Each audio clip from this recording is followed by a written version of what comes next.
know I always say this is one of my favorite topics are influencers. We all have many. I probably said this a million times when I speak, but my grandfather from Kyiv, my grandmother, my mom, and all from Kyiv, and they came to Montreal in the 20s. But he used to take me for walks in the park when I was about 5, and I used to ask him. My father said, "Zeta, how do you know all these people? You're talking to everybody," which is probably where I got it from. And he said, "Well, one day I smiled at this person, and he came over and smiled at me and started talking and laughing, and then I learned something from this and that he was talking about, and he told whatever, and then someone else saw, and they came over and smiled at us." And I'm thinking, as a 5-year-old, I'm just thinking, wow, he makes friends easy, but there's some influencing going on here and stuff. And then as I grew older, I realized maybe it only does take a smile sometimes to do that. And so with that said, can you share with us 2 or 3 people that have been influential in your life? Of course, yeah, no, and I'm glad you brought up your grandparents because that's where I have to start. My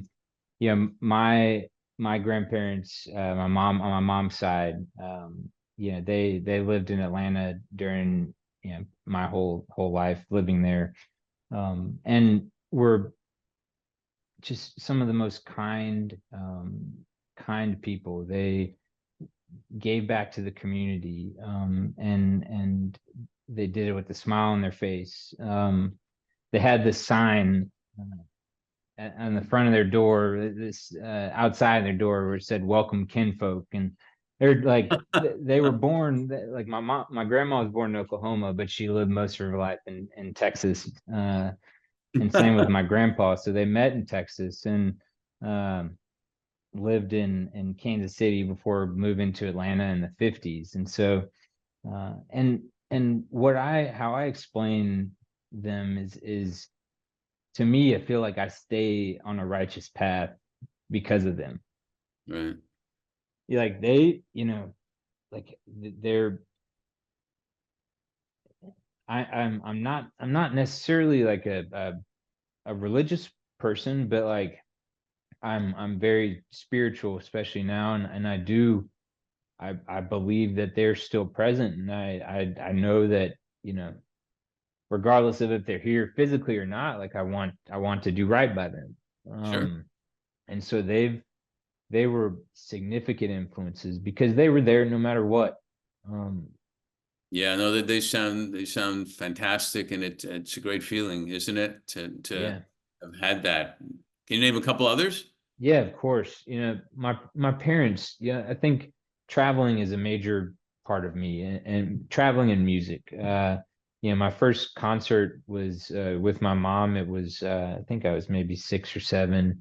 It was Crash Test Dummies. Do you remember them? Yeah, and but I listened to they had Genesis, a lot of the Eagles, a ton of Counting Crows, and so a lot of music and music was important to them, but also traveling. Like my dad through Georgia State had a lot of chances to travel to affiliate universities, Southeast Asia. He got to see Nelson Mandela speak Wow. at the University of Botswana. He was accepting an honorary degree. And so he'd come back and he'd share these experiences. And so I would see this and I'd be like, wow, that's incredible. Like I want to be out in the world. I want to travel. And so that opened my eyes, and so that I remember that, and that's something I tried to do in the classroom as well, is open my students' eyes up to the world, because that That's so influenced me and brilliant. still, yeah. Yeah, I'm sorry. That's so brilliant because we talk a lot about people in their jobs and people in whatever they're doing. You come home and you have a choice. Sometimes you have a choice to say, "Oh, I'm tired. My job sucks. I'm not doing anything. Give me a beer." Or come home and say, "Hey, I got to talk to you about this and this, that." And you saw from your mom and your dad, you saw that. So versus not, and made you think, well, I want to travel. I want to see a Mandela speak sometime or whatever. So that's what it sounds like, right?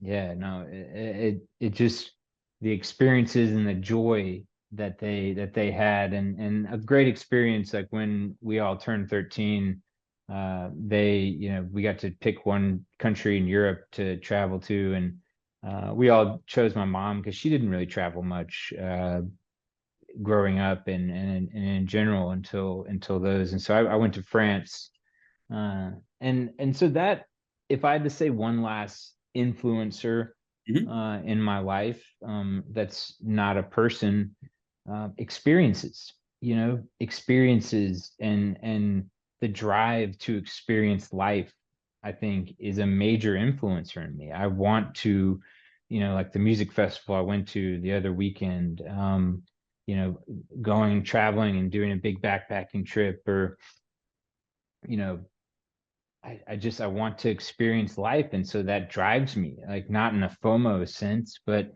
in Right. in a way to better myself. Because I think the more experiences you have, the more people you meet, the more conversations you have, the more you learn, and the more you know you That is become a better brilliant. person. It's brilliant because we remember them. Number one, they stick in memories.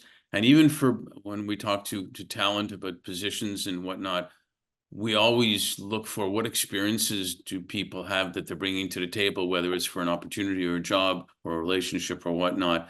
It's not what you have on a resume. It's the experiences that you had, you felt, your being type of thing. And people, you feel it from people. So thanks a million for sharing that. That's a great triplet of influencers. Thanks. Thank you, Mark.